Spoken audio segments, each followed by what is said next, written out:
We're back here with some more New York Mets franchise action just a few days before the All-Star break. And we'll also obviously get into the MLB draft here in this episode to start. But right now, let's just, I guess almost get right almost into that draft. But I think first we have the Futures game. So we'll probably send through this date here. And we have the All-Star Futures game. So I think we have a few guys in the Futures game. Let's see, pitcher-wise, I don't think we have anything there. Let's take a look at position players. So we do have Ryan Clifford. I'm really interested in Willis Ladd, that top prospect, unbelievable. But Ryan Clifford will be in there. He's actually a starter. Now, we're going to edit this up a little bit because I want to get some of our guys in there to be a start. As we go down, we have Jeremy Rodriguez, who we'll put in there as well, and Gabe Pena. So I really want to look at Gabe Pena. Obviously, a top pick. Just the speed power combo he has, it's just tough to beat. So let's just hop right into this game. And here is Willis Ladd, drafted by the Cardinals, #1 prospect in baseball. He's already like an 82 overall. I'm surprised he's not really up to the bigs yet. But kind of wanted to get into it and, just see what he can do. I know we're controlling him right now, but still, it's just, what can look. I mean, look at it. He's already got 77 contacts, 74 power, 82 vision. Ridiculous. As he gets a hold of this one deep into left field, the ball's going to carry and it's going to get over the left fielder's head to the wall. So Willis Ladd with a double.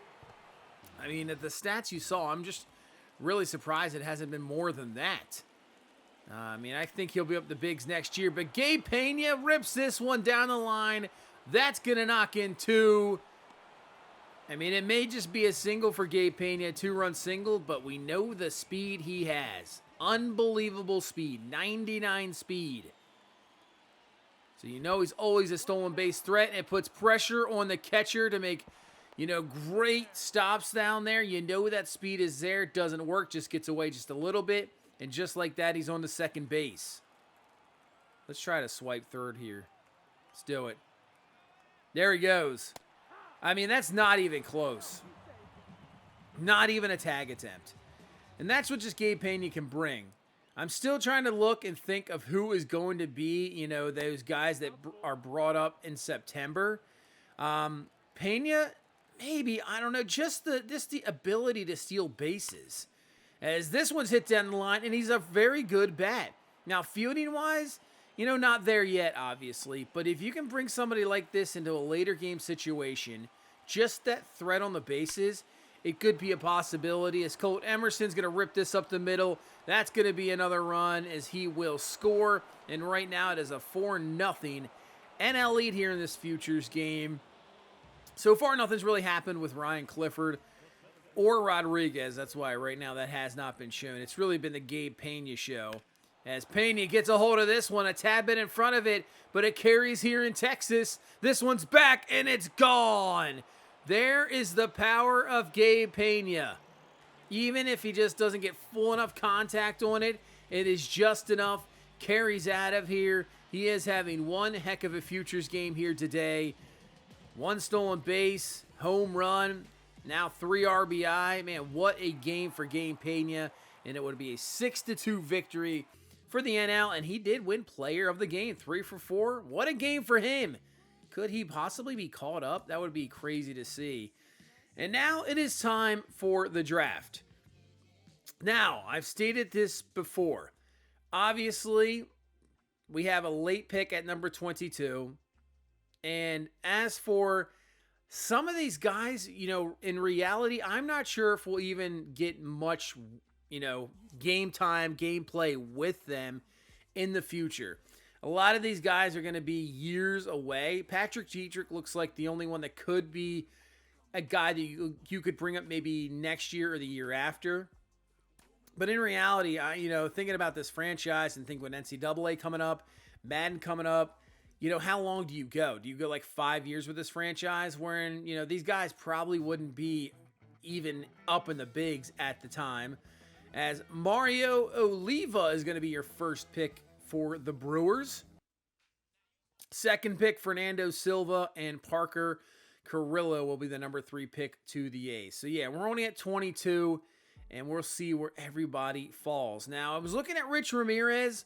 Myers was a guy, but he's a reliever, so I don't think we would take him there. Those are like the 3 guys, and there goes Rich Ramirez to the Diamondbacks. So I'll tell you what, if Patrick Dietrich gets taken here by either St. Louis, Texas, or the Yankees, I'm going to be a little screwed with the first pick. Because other than that, I mean, Kenny Martin's not really the guy, and I don't want to take Myers, the reliever. All right. Texas, Jensen Bell is taken, so the Yankees on the clock. Does Dietrich stay, or do we have to go somewhere else? Nope. They take Jeremiah Burden, so I think we are good to take Patrick Dietrich. To me, one of the better players that I've also seen, especially in our area. Now, obviously, you have top 5 guys that are very good. But 81 to 86 potential, 69 to 74 overall. So you're hoping he's going to be a B, maybe like a 71 overall. Got 4 pitches, good velocity. So we'll take him.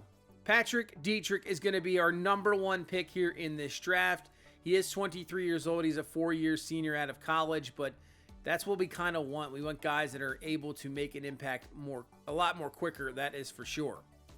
So let's head into round number 2 where we got Kenny Martin, 75 to 85 potential, decent overall. We'll take him at pick 58.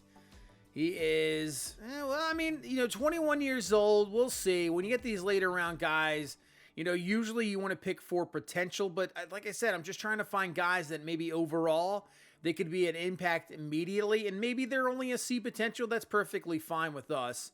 Let's go with Juan Herrera with pick number 3. I mean, he could be up there doing a 79 overall. I'm not sure if he'll definitely be that. But outfielder can also play catcher. But if he's like a 75, we'll absolutely take it. Let's now look at Luis Gonzalez, relief pitcher. We don't really have too much scouting on him, but only guy left on our board here in round number 4. So we'll take Luis Gonzalez, a reliever. Even if you're not a high, overall potential guy with the stuff, just start dominating down there. And then you never knows bullpen-wise, because sometimes guys that are like 62, 63 overall can absolutely dominate. So we'll take Manny Diaz as the last couple picks here. Guys that we have yet to scout. We never scouted. So just trying to take some guesses here. And maybe, who knows, luck out in the final picks. And I think we're going to take a look at Victor. We'll do Alexi Diaz. We'll take a look at Alexi Diaz for the final pick in the draft. Just hope it's more toward the 80s and more towards the 75 overall. We'll see. But that is the draft. Like I said, move through it a little bit quicker just due to the fact that we'll see if any of these guys make a real impact in this franchise. But we ended up sweeping the Cubs to end the All-Star break. Fantastic job. And let's see who is on the All-Star. Who made the All-Star team this year? Last year wasn't very good. Anybody pitcher-wise. Edwin Diaz, he's right up there, the league lead in saves, so I would suspect he was going to make it. I mean, 1.58 ERA, he's been dominating this year. As for the offensive side, you got Trout as a starter, no doubt about it. So Trout will make the starting squad there. And you see Brandon Nimmo makes the All-Star team once again. Great season, 306. He has been fantastic. And Francisco Lindor is going to make it. 25 home runs at the break. I believe he already has more home runs than he had in the entire last season.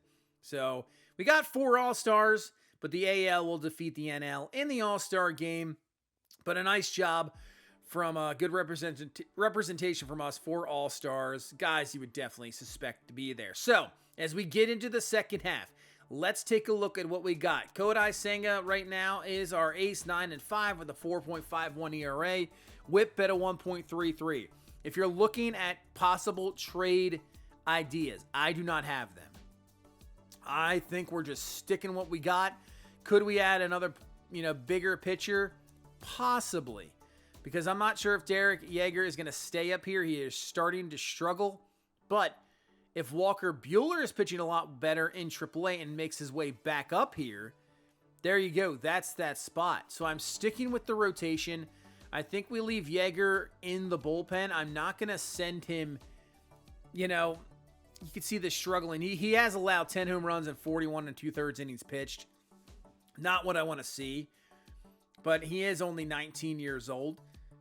So I think the possibility, if Buehler is ready to come up, and I think we can definitely do that, is we're gonna send Blade Tidwell down.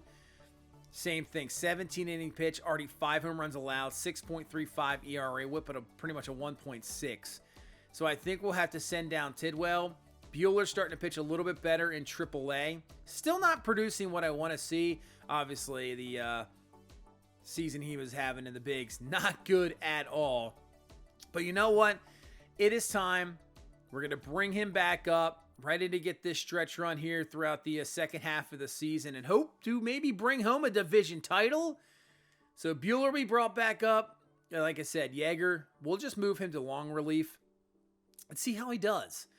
He can always be sent down, but hey, if he works in that position, he works. So he'll stay up, and Tidwell will just send him down because you could see we possibly could bring back up Kranick. We'll see. Hopefully Yeager stays there. I would love for him to just stay in that long relief position at the moment.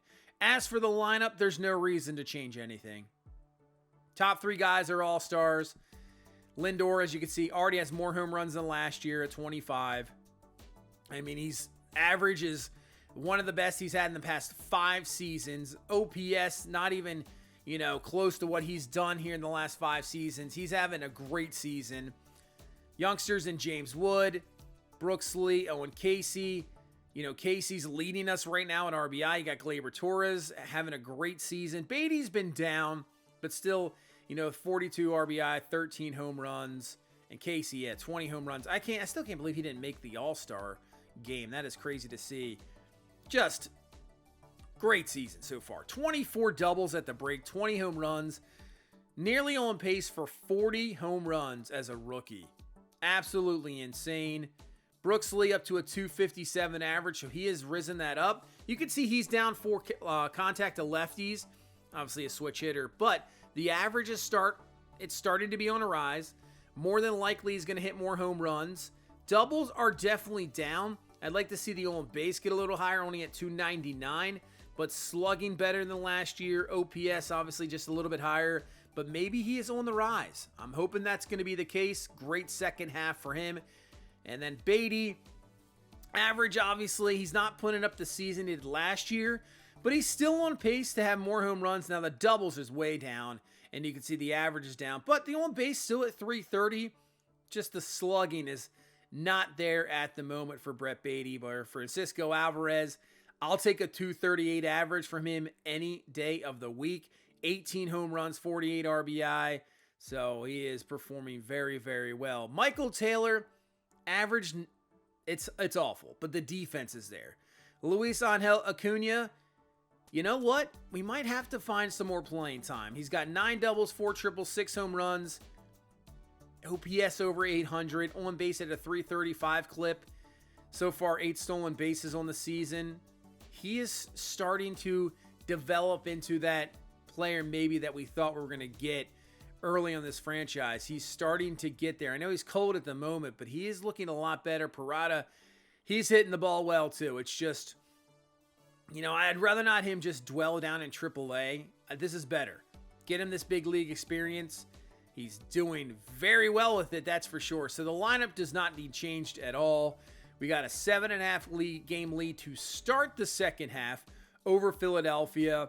Braves are 14 back right now at 48 and 49, but I suspect they will be around, that's for sure. So we start out with a 3-game set with the Cardinals to start off this second half of the season. Down 2-1.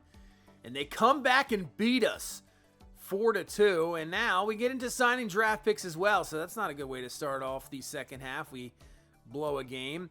So let's sign these draft picks. Patrick Dietrich has signed, so nothing crazy there. He signs right away. Awesome to see. No, unsigned right now. Kenny Martin, he will sign as well, easily. Signs with us. Great to see. Juan Herrera is going to sign as well, so that is another draft pick signed. And Manny Diaz is signed as well. So first day of signage looking pretty good for us so far. So we got 4 draft picks already signed. And then Gonzalez and Diaz, just the interest needs to be risen up over 50. So we'll let that go for a little bit. But we did get the second game against St. Louis, but they took the third. And now we go to face this Rockies team, and they're going to beat us 4-2. Man, it's a 36-win team. So we got to win these games. That's for sure. We win the second game. Nationals offer us a deal. Victor Robles for Carlos Acevedo. We're just going to decline that instantly. Third game, Colorado's beating us 3-0. We only have 1 hit, and Brooks Lee has a hit streak on the line. So let's just jump in here real quick. See if we can get this hit streak and maybe just start something here in this 8th inning. 0 for 2 so far in this game. You see his average now up to 267. So since the break already, looking for this 14-game hit streak, he is starting to hit a lot better. And this one hit the center, and I don't think that's going to get it done. It will not. Flown out to center field there. Cannot get anything there in the 8th. That might be his final at bat, and the hit streak might end there. And yeah, and that's a loss too. Man, lose to the Rockies again, where Alexi Diaz ends up signing after the game. And then we're just up to Luis Gonzalez, but we lose 2 of 3 to Colorado. Now we bounce back with a win against Milwaukee. I would love a sweep here. And we're going to lose the second game 2-1. All of a sudden, our offense just can't produce. Yeah, only 5 hits. Walker Buehler, first start back, 6 innings, 2 earned. Pitched very well, but just 1 run on the board for the offense. Just 5 hits. So at the moment, we're not... The offense, which I wouldn't think was a problem, is Luis Gonzalez signed. So everybody is signed with us. Every draft pick, great to see. Third game of this set. We'll win 9-3. That's a little bit more like it. So we'll take 2 out of 3 from Milwaukee. And now a 3-game set here going out to San Diego. First game, get the victory, 2-0. Game number 2 here. Let's see. We're going to lose 7-4. Freed might have got beaten up a little bit. And we're going to lose game 3. Man, lose 8-7. Griffin Jacks looks like he blew that game. So San Diego takes 2 out of 3 from us. We get an off day, maybe much needed. We're not playing very well to start the second half, that's for sure. Chicago again. So we got a 3-game set. We lose 12-8. Walker Buehler, second start back. Wood with the home run. And then Buehler goes 3 1/3, 5 earned, 9 hits, 4 Ks. But Derek Yeager got beat up as well. Just lasted an inning. And you know what? That might be it. I don't know. 6.7 ERA, 1.77 whip. I think this has ended. He just needs to go back down to AAA. Finish off the season there. Maybe be ready for next season. As Max Kranick, who did pass through waivers, you know what? We're going to bring him back up. I don't really see anybody else I really want to take a chance at. So he is brought back up to be the long relief guy. We're going to lose that game to Chicago as well. 8-2. Can we avoid the sweep? We do. 5-2 victory to avoid the sweep. And now we got a big 4-game set here against the Dodgers. And our 7.5-game lead has now gone down to 4.5. And look at the Braves. I'll show that here, but they're 59-54. They are on the rise. And now we can view our draft picks. And Patrick Dietrich is actually a 67 overall, a C potential. So our scouts were wrong. Man, they were wrong. Good velocity. I mean, his hits per 9 is good, but his K per 9 is awful. Home runs per 9 pretty good, but for, first round pick, not what you want to see. Kenny Martin, a 61 overall C potential. Very good arm, but solid power to start, but not too much. Juan Herrera might be our best. Very good hitter, solid speed, can't field worth anything, but 72 overall C potential. I mean, he can hit. He's got 78 discipline, vision, and then 70 discipline. He can hit. He could be a DH already. And with the speed, he can at least, run the bags pretty well. But he might be the best pick of our draft. Luis Gonzalez is a dud. I mean, his hits per nine is a 76, but 58 overall D potential. I know he's a reliever. Manny Diaz, 54 overall C potential. Can't do a whole lot of anything. I mean, at least he's got good durability. Fielding's okay. And then Alexi Diaz has got some solid speed and okay power. But all in all, I would say a pretty poor draft. It really was. Yeah, it definitely was a poor draft. I want to look at the number 1 pick, Mario Oliva. He is an A potential, 70 overall. You know, good stamina, hits per 9, not too bad. Not too bad. Fernando Silva for the Sox, 66 overall B potential, their number 2 pick. And then Parker Carrillo is probably the best, 78 overall, A potential for the A's. I mean, that dude can rake already at 18 years old. Just has to work on his fielding. Solid durability, but the dude can hit. Now here's Rich Ramirez, 63 overall B potential, guy we were looking at but was taken right before our pick. You know, it's okay. He's solid.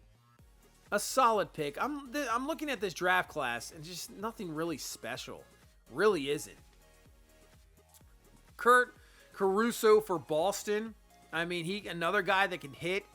You know, he's got some speed. 74 overall B potential. But those, like, him and Carrillo are pretty much the best you got in this entire draft class. Everybody else is maybe a B potential and low 60s. So really, the draft pick of Dietrich, maybe not the greatest. He's probably just right underneath. You can see he's a 79, so he's right on that cusp of being a B potential. But 67, I'm not sure. We'll see. As this 4-game set with the Dodgers comes up, and I think we're going to get into that game with Walker Buehler facing his former team and Shohei Ohtani on the mound, as we're going to win the first game 9-1. That's more like it.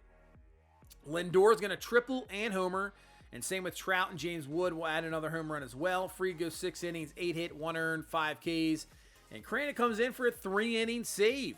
Just allows the 1 hit, 2 walks, strikes out 3. Game 2, we're going to lose 3-1. Soto's going to get the loss on that one.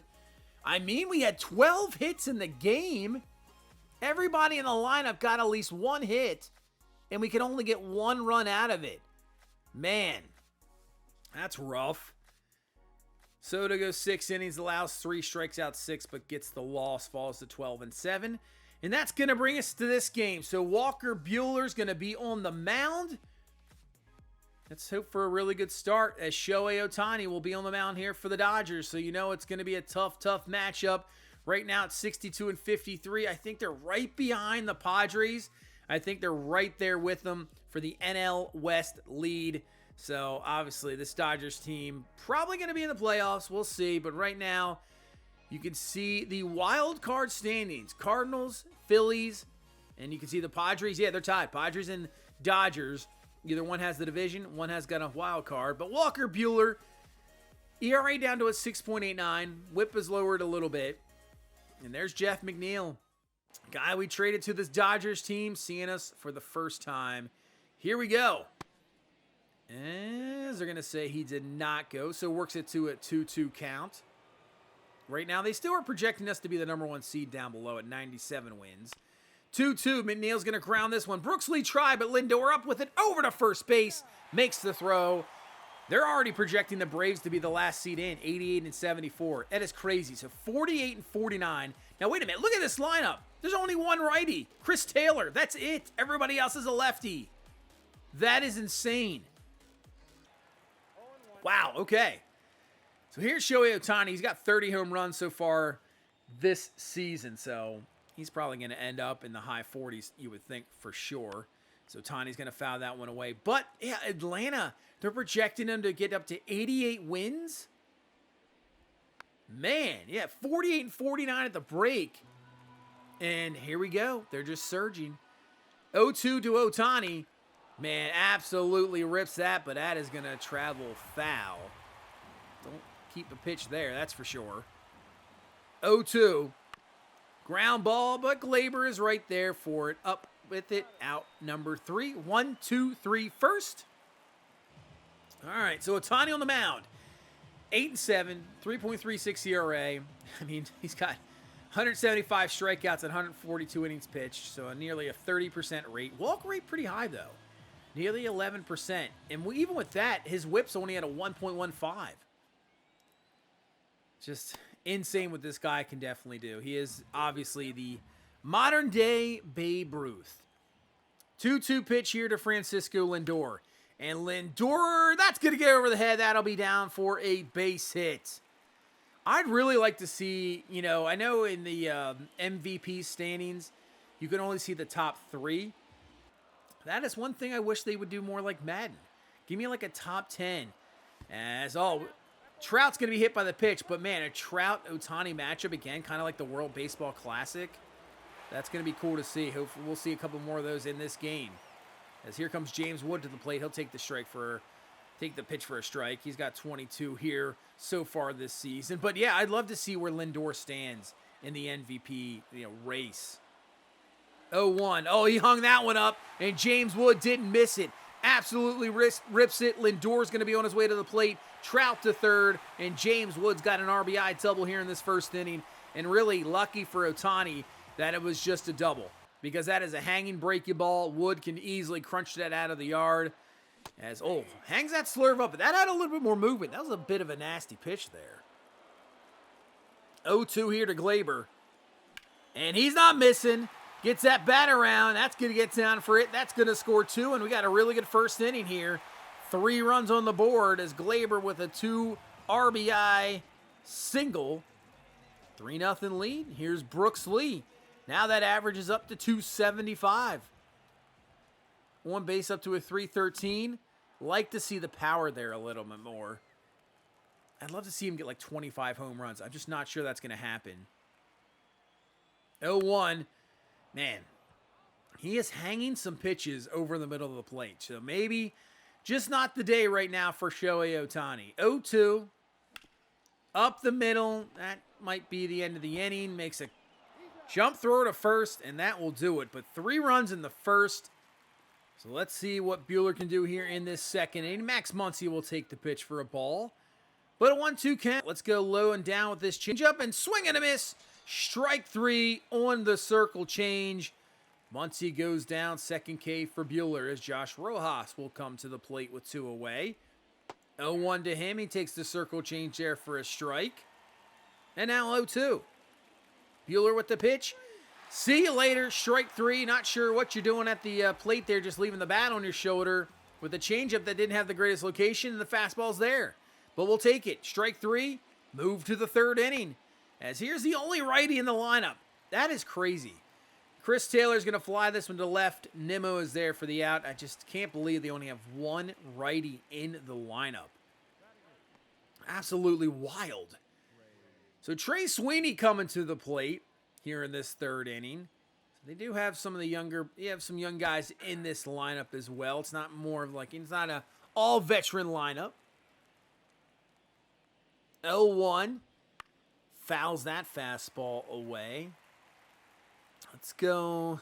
See if he can handle this curveball here. He cannot. Swing and a miss. Strike 3. So Buehler's got it working a little bit here. 4 Ks in this game, and obviously extra motivation being a former team. You always want to perform very, very well. As Dalton rushing to the plate, but 0-2 to him. See if we can get him right here. Exactly can. Cutter inside on the hands. Doesn't see the late break. Swings through it. Strike 3. All right. Here we go. Trout-Ohtani matchup. So Trout, nobody really won. I mean, you guys, Trout won with the hit by pitch. He has 34 doubles this season. 0-1 to Trout. He'll take the pitch outside for a ball and works it back to a 1-1 even count. 1-1 to Trout. And doesn't miss that one. Another hanging slurve over the middle of the plate, and Trout annihilates it.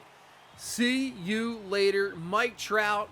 He is probably a season away from reaching 500 home runs, his 20th on the season. But obviously, bringing him over to trade, that's not the goal. Doesn't really matter about the numbers. There's only one number, and that is 1 World Series victory. And hopefully we can bring that to Mike Trout and really just complete that career. And a 4-0 lead. And finally here in the 4th inning, though, the Dodgers finally get their first hit, and of course it is Jeff McNeil who just absolutely serves it into left field there. Even he's like, yeah, not the greatest hit, but hey, we'll take it. Get something, right? 2-2 here to Gavin Lux. Go inside, fastball. He does not see that one coming. Well behind the 98-mile-an-hour heat. Strike 3, 6K the game for Buehler. And here comes Shohei Ohtani. And he'll take that outside for a strike. Works it to a 1-2. And, he went after that one, actually. Tried to turn 2 to Lindor over to first, but he'll beat it out. So just get the force there at first base. Surprised he actually went after that pitch. It's just tough. I mean, he's just one of those guys. He doesn't have a weak point. Inside, outside, just doesn't matter. 2-2, though, to Max Muncy. That's going to be down low. Ohtani's going to be on his way to second base, and he slides in there safe. So he will be in scoring position here with 2 away. And we got a 3-2 to Muncy. The pitch. Swing and a miss. Strike 3, fastball inside. Buehler gets out of that mini jam, and we'll go to the 5th. So Ohtani has settled down a little bit, as you can see. The 3-run first, the solo to Trout in the 3rd. But really, other than that, it's been nothing. Strike 3 to Rojas. Buehler, another one. 8th K of the game. But yeah, Ohtani, other than that, he's been pretty dominant. Just a few bad at bats. It's just this Dodgers offense can't get anything going because Walker Buehler's pitching a gem here today. Just the 1 hit allowed so far through 5. Now we go to the 6th. Trey Sweeney comes to the plate. Fouls that one away. 0-2 from Buehler. Swing and a miss on the circle change. Right now they have absolutely nothing for Walker Buehler. And this is the guy that we definitely want to see. If this is the Walker Buehler we get the second half of the season to go with the rotation we have, I mean, we have to be clear favorites to win the World Series. Swing and a miss from Dalton Rushing. Honestly, I mean, our lineup, even when it's cold, we just have guys all down 1 through 9, home run hitters, power hitters, guys that can steal some bases, get on base. It's the most complete lineup, I would say, in baseball. And if our rotation is on, we already know what we're getting with the bullpen. We don't have to worry about that. If this rotation is on, good luck. Good luck. As we go to the 7th inning, now just already 2 away. Buehler, this might be it for him, and if it is, one heck of a start. 1-2 and Muncy. That's a really good take. There's your number 1. There you go, Walker. There's your number 1 fan right there. He's seeing a great start. 2-2, and he fouls that one away. Yeah, at least he's come to the game. He's the number 1 fan. He's getting to see a heck of a start from his number 1 guy. That'll make your day. 2-2, inside, strike 3. Muncy goes down again. What a start from Walker Buehler. Fantastic. And we'll just go to the bullpen from here on out as A.J. Minter will come into the game. Still just 4-0. I mean, I haven't shown the offense since the Trout home run because it's just been 1-2-3s. It's just nothing really happening. Minter obviously not happy with that call. Probably should have been strike 3. It is there. 1-2. Rojas goes down again. Not the game for him. 0 for 3, 3 Ks. As Chris Taylor's going to foul that one away. 0-2 to Taylor. Inside fastball, swing and a miss, strike 3. That'll do it for the 8th for the Dodgers. And let's go to the 9th. Trying to get this one over with. He'll take the pitch inside for a ball. So 2-2 to Rushing. See you later. See you later. Strike 3. 3rd K here for Minter. But man, yeah, just sit down. Just go sit down. All right, one more to go here. Jeff McNeil. The guys, it's kind of funny actually. The 2 guys that got swapped for the trade, McNeil and Minter, facing off here against each other. 0-1. Rips it, but right to Lindor for out number 3, and that is your ball game. Walker Buehler pitches an absolute gem, and the offense does just enough. Really, in the first 3 innings, that was it. The first inning was the big one. 3 runs, then the Trout home run. But yeah, it's all Walker Buehler. Gets to 6-6, and we take game number 3 of this series. I mean, look at that lineup. It was just Lindor, Trout, Wood, and Gleyber Torres. That's literally it. We only had 6 hits the entire game. But Walker Buehler strikes out 11, and McNeil is the only hit of the game for the Dodgers. That is it. Just 1 hit allowed. So can we take game 4? Can we take 3 of 4 from the Dodgers? Let's see. Got Senga on the mound. Yamamoto for the Dodgers. And we will take it 10-0. So an absolute blowout here. Look at the home runs. Acuna has 2.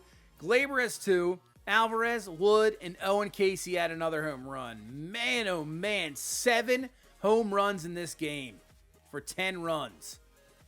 And Senga goes 7, strikes out 7, just allow 3 hits. What a game for us there. So the final 2 games, 14-0. And our lead now is at 5, but look at the Braves, 61-55. They're still 10 games out of the division, so I don't think they're going to reach us. I don't think they will.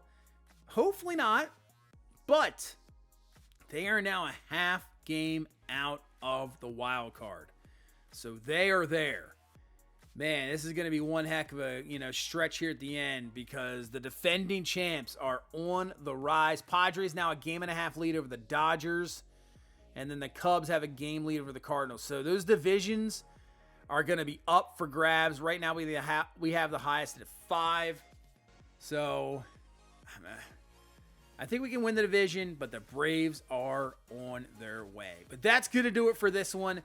Thank you guys so much for watching. Thank you so much for all this support. I really do appreciate it. Just continue to hit that like button, subscribe for more, and I will see you in the next one. You guys have a good one. Bye-bye.